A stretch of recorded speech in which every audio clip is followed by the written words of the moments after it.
Brigitos mama Regina išgirdo baisią diagnozę – ilgalaikė cerebrinė koma. Pasak gydytojų, tokios stiprios smegenų traumos suaugę žmonės dažnai neatlaiko. Atsimenu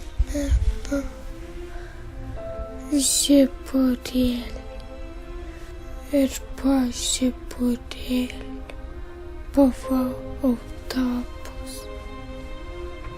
Valentino diena buvo, o paskui tu buvai šokių, užsiėmimuose šokių buvai.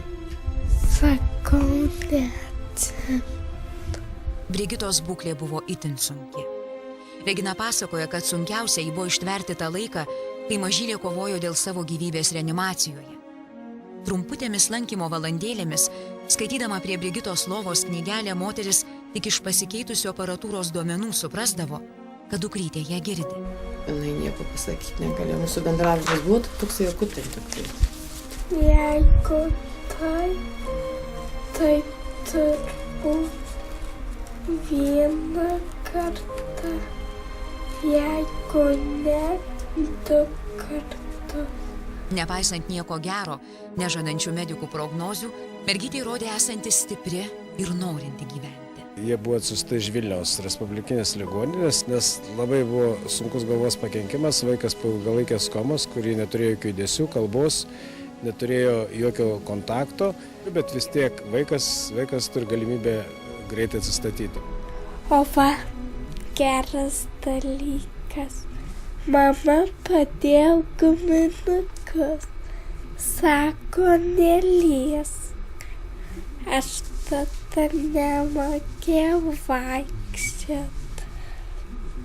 Ir aš išlipau pasilaikydama stalo, priėjau ir į spintelę, po to atgal ir padėjau po antklodę guminukus.